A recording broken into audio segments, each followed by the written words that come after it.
c'était l'une des séries les plus attendues de l'année. Depuis dimanche 15 novembre, les fans de The Crown peuvent découvrir la saison 4 de la série qui retrace le règne de Elisabeth II, lors de périodes charnières de sa vie. Désormais, c'est à la fin des années 1970 et au début des années 1980 que les scénaristes nous emmènent, en pleine époque Margaret Thatcher et durant les débuts de Lady Diana parmi les Windsor. Et impossible pour eux de ne pas relater un drame terrible dans la famille royale, la mort de Lord Louis Mountbatten, interprété à l'écran par Charles Dance.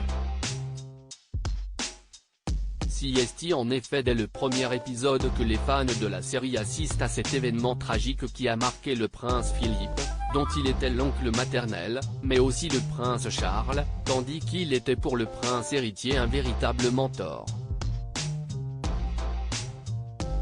Mise en scène lors d'un attentat, cette tragédie s'est-elle déroulée de cette façon?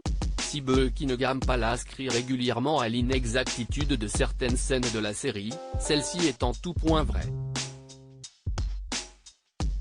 C'est le 27 août 1979 à l'âge de 79 ans que Lord Louis Mountbatten a perdu la vie dans la baie de Donegal en Irlande lors de l'explosion de son bateau alors qu'il était sorti en mer avec plusieurs membres de sa famille.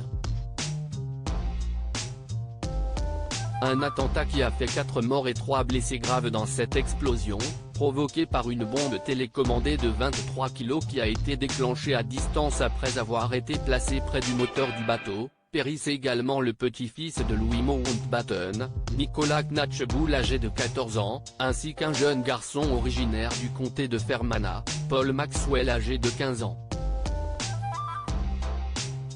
Sa fille aînée Lady Patricia, son mari John Knatchbull et leur deuxième fils Timothy, frère jumeau de Nicolas, sont grièvement blessés, tandis que Lady Brabourne, mère de John Knatchbull, meurt le lendemain de l'attentat des suites de ses blessures. Un attentat revendiqué par l'IRA, armée républicaine irlandaise, note de la rédaction, qui à l'époque militait pour l'indépendance de l'Irlande du Nord vis-à-vis de la monarchie du Royaume-Uni.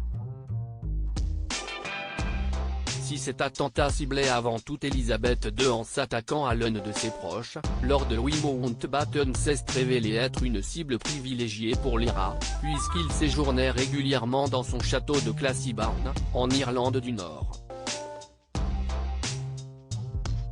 Une attaque probablement motivée également à son encontre par son grand passé militaire, qui a été revendiqué comme une vengeance au Bloody Sunday, tuerie survenue en 1972 à Derry, où 14 personnes ont été tuées par l'armée britannique lors d'une marche pour l'Association nord-irlandaise pour les droits civiques.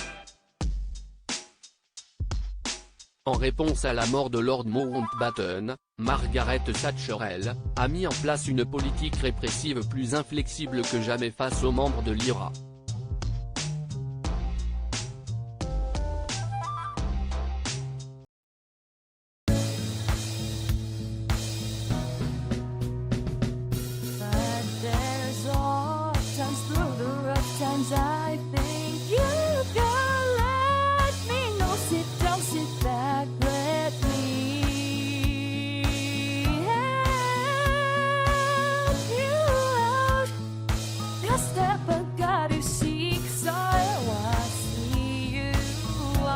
On your